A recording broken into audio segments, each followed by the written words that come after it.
Hey guys, welcome back to my channel. I hope you all are doing well. So आज मैं आप लोगों के साथ एक स्किन केयर रूटीन शेयर करने वाली हूँ। तो ये मेकअप लुक मैंने क्रिएट किया था जो पास द ब्रश चैलेंज के लिए, और इस स्किन केयर रूटीन में मैं शेयर करने वाली हूँ सैलिसिलिक एंड hyaluronic एसिड की रेंज, और ये स्पेसिफिकली मैं यूज़ करने वाली हूँ आज दोनों ही अपने स्किन के ऊपर, और आप लोग साथ शेयर करने वाली हूँ।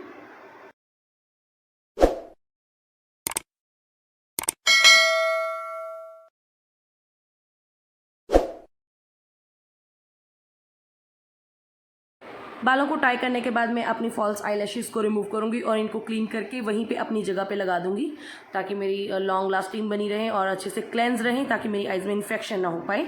अब स्किन को क्लेंस करूंगी, अपने मेकअप को रिमूव करूंगी विद पॉन्ड्स माइसेलर वाटर। ये रोज वेरिएंट है, काफ़ी अच्छी इसकी फ्रेग्रेंस है, but you have to struggle little bit जब आपने बहुत ज़्यादा हैवी मेकअप लगाया होता है। Otherwise it's a very nice micellar water, और always clean your skin with a good micellar water. अगर नहीं है, परचेज नहीं करना चाहती हो, तो it's very easy to make at your home. Yes, मैंने यहाँ पे अपने चैनल के ऊपर ऑलरेडी है मेरी वीडियो, आप घर पे भी DIY बना सकते हैं माइसेलर वाटर का, और स्पेशली मैंने बनाई है उसमें ऑयली स्किन के लिए, तो ज़रूर से ट्राई करना उसको। अच्छे से मेकअप मेरा हो गया है रिमूव। अब मैं अपने फेस को करूँगी वॉश, एंड इतना ज़्यादा मेकअप लगाने के बाद रिमूव करना बहुत ज़रूरी होता है। एज यू कैन सी कितना मेकअप लगाया था मैंने, तो क्लेंस करना बहुत ज़रूरी है ताकि आपकी स्किन अच्छे से ब्रीथ कर पाए, आपको ब्रेकआउट्स की प्रॉब्लम कम आए। तो यहाँ पे मैं hyaluronic acid and salicylic acid face washes use करने वाली हूँ।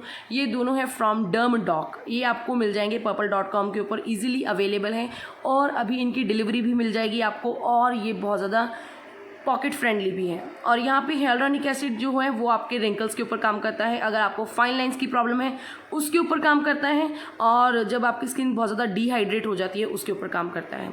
तो दोनों को मैं कंबाइन करके यूज़ कर रही हूँ, मेरे पास दोनों थे पड़े तो मैंने यूज़ किए। आप दोनों के कॉम्बिनेशन के साथ भी ले सकते हो। और यहाँ पर मैं फिर से ब्राइटनिंग फेस मास्क लगाने वाली हूँ, again from Dermdoc with hyaluronic and again salicylic acid. तो दोनों ही रेंज की मैं आपको स्पेसिफिक दिखा रही हूँ स्किन केयर रूटीन।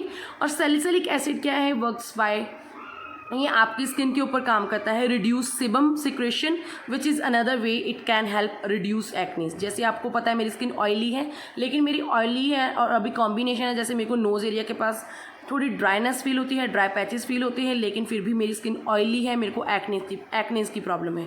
तो दोनों ही जैसे hyaluronic एंड सैलिसिलिक एसिड को यूज़ करके मैं एक कॉम्बिनेशन के साथ अपनी स्किन केयर करती हूँ।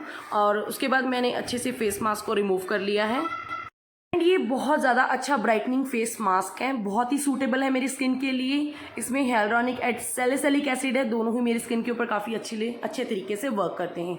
अब स्किन को टोन करूँगी, for that I am using skin brightening face toner with vitamin C and skin gentle exfoliating face toner with glycolic acid. अब ये विटामिन C है मेरी स्किन के ऊपर, जो डिस्कलरेशन है उसके ऊपर काम करेगा। जो ग्लाइकोलिक एसिड है वो मेरी इनर लेयर के अंदर जाके जो मेरी डेड स्किन सेल्स है उनको रिमूव करेगा, एक्सफोलिएट करेगा, लेकिन जेंटली।